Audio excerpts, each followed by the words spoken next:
Hello, lovelies. This is Lynn, the Silver Goddess Tarot. Welcome.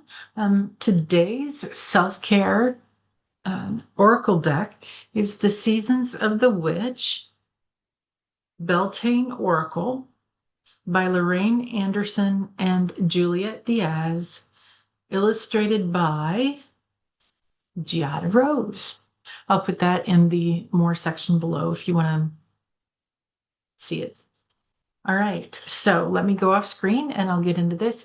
Spirit said they want all four of these. It's not a pick a number, but it is take what resonates with you. And so there's a little bit of information on the card, but there's also a reading in the book, the companion book, and I'll do both. All right, so let's get into this.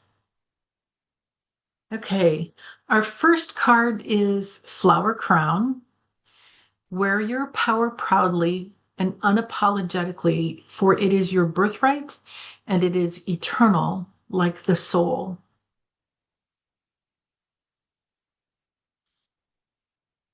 As with all circles, a flower crown represents eternity and the endless cycle of life, death, and rebirth. You may hear talk of this cycle quite often, and for good reason, as the rebirth cycle reminds you that nothing ever truly dies. What was is simply renewed and recycled into new life, perhaps taking on a different form, but with the essence of its power remaining the same. As with the gorgeous blooms of spring, you too can be restored. If you are going through a difficult time, know that you will receive a change in fortune soon. You are currently in a place of death so that something new and beautiful can emerge. Flower Crown is a card of hope and will often appear when you are losing faith.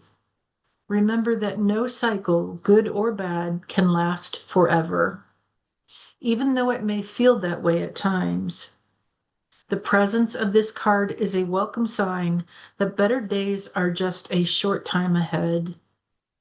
In the same vein, if you have received an unusual period of good fortune, know that life moves in cycles and you may soon enter into a period of pause and even stagnation. Take advantage of this fortunate time. Most importantly, this card represents karma. What goes around comes around. Be sure to be kind with your good fortune and use it wisely, as the universe will reward your kindness with even better blessings sometime down the road. Our next card is Growth. Inside myself, I've sown beauty with wounds, which speaks of my immortality in the expansive, eternal song softly bellowing in my spirit. Sorry, I didn't have that very close to the camera. There we go. And the book reading is in ancient times, Beltane would have been considered to be the start of summer, the season of action, abundance, and energy. The universe will present you with opportunities in such a period of growth, but you must be willing to meet opportunity with commitment and passion. Make those calls, start researching, and be ready to make your pitch when you're put on the spot. Your dreams are out there for the taking, but you must be willing to do the work to see them grow. You have pulled growth to remind you that success lies outside of your comfort zone. This card is challenging you to reach for things that are much bigger than you'd normally go for. Do not worry about the outcome, but instead focus on what you can do today to be one step closer to the goal line. Just as farmers have to do heavy lifting during spring pulling weeds, fertilizing crops, and monitoring growth, you will also need to expend energy to reap your harvest later down the road. Pulling growth together with bee or hand fastings, and neither of those are in this pull, is a sign that your path to success will involve the help of many others. Okay, so that's not part of this pull. However, I do like this next sentence. Consider the help of a mentor or develop new skills to expand your knowledge and abilities. There's a visualization here that is really beautiful that goes with this. Upon waking in the morning, close your eyes and visualize a small plant, such as your favorite herb, flower, or tree. Notice its shape and color, how many leaves it has, and its height and width. Visualize giving your plant some water and sunlight for a few moments, then open your eyes and return to your day. Every morning for the next 20 days, close your eyes and visualize your plant. Take notice of its growth each morning, visualizing it getting bigger and wider with each passing day. Once again, visualize feeding your plant with water and sun, and then thank it for creating such hearty expansion within your soul. On the 21st day, visualize your plant once more, but this time harvest its growth. Visualize picking its flowers or cutting leaves, all the while thanking it for supporting you in the growth of your goals. Repeat this practice whenever you wish to see more physical growth in your daily life. That is truly lovely. All right. Next, we have manifestation. There we go. Sometimes they come as a breeze upon your fingertips. At other times, they dwell in the depth of your soul. It is a dance between you and spirit as the magic unfolds.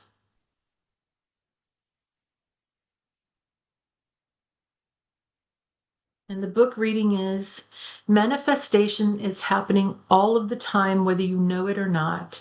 Every word, thought, feeling, and action is in alignment with the energy of a future manifestation. This may seem ominous, for surely no one can control every passing thought. But with practice, you can shift your general perspective so that your words, thoughts, feelings, and actions are in alignment with your goals. It's a subtle shift at first, such as choosing to smile instead of frown, or supporting the success of others rather than spreading gossip.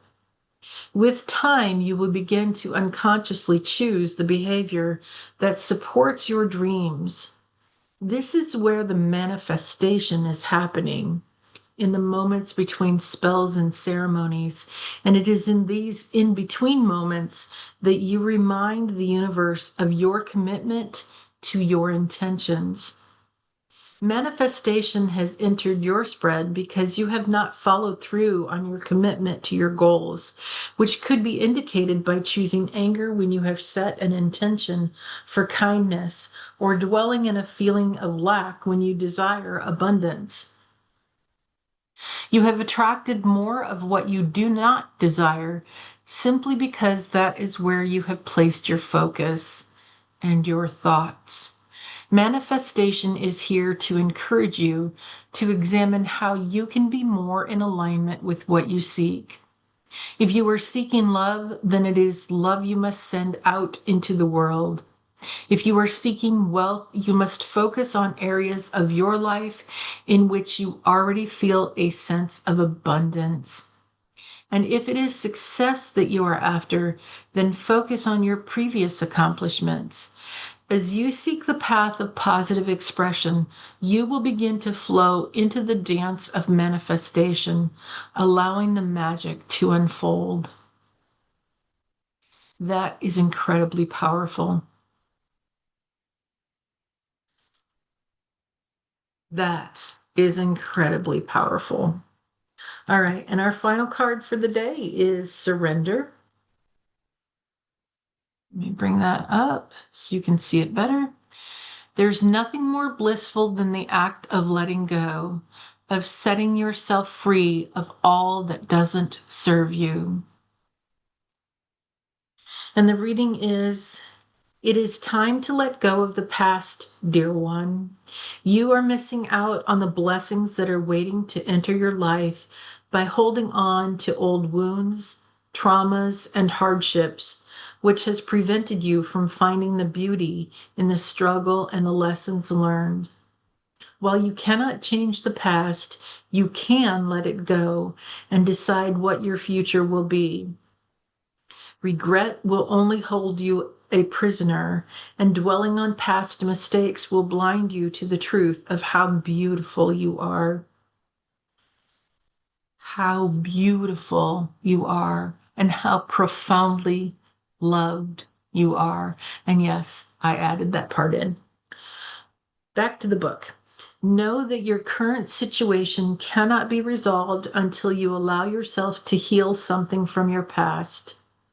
Surrender has come to you to facilitate the healing that is long overdue. Any mistakes you've made are practice runs that have prepared you for success, and hurts you have experienced have strengthened you and slowly molded you into a diamond of worth. You can move forward knowing that your past has given you the knowledge to be better prepared the next time around. Do not think your past makes you unworthy. Instead, know that you are deserving precisely because of all that you have faced. Something to add to the book reading on this is that it talks about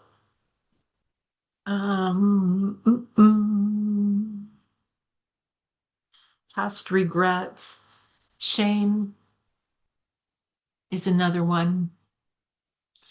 Um, I personally despise the word shame.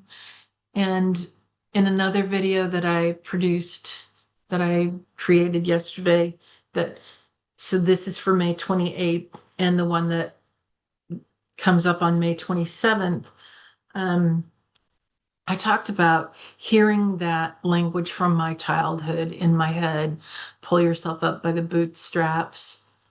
Also, suck it up, buttercup, which I have another video that I did about that last week. This one reminds me of the word shame, shame on you. And I cannot begin to tell you how much I hate that word. I know I shouldn't use the term hate, but I don't love it. And at one point, my son, technically he's my stepson, but he's my son, said something about shame on me. And it was something that he had learned from his mom. And I said, not in my household. We don't use that language. We don't guilt people. We don't shame people. We are human beings. We are spiritual beings having an incarnation. I'm not doing that. I'm not allowing that. And if I don't allow that externally, that means I also don't allow it internally. And that's hard to get past because there was a lot of shame on you in my childhood, because that was the era. I mean, it was tough love. I am Gen X, but I was born the very first year of Gen X. So, there's a lot of overlap of boomer. And it was tough love. That was a tough love generation. And my generation has gradually moved out of that.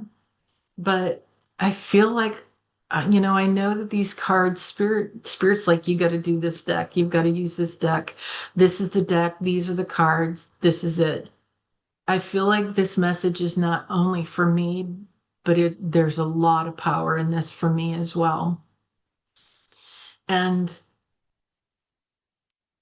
As I've gotten older, uh, really all my life, I've been on a spiritual journey and growth journey, personal growth.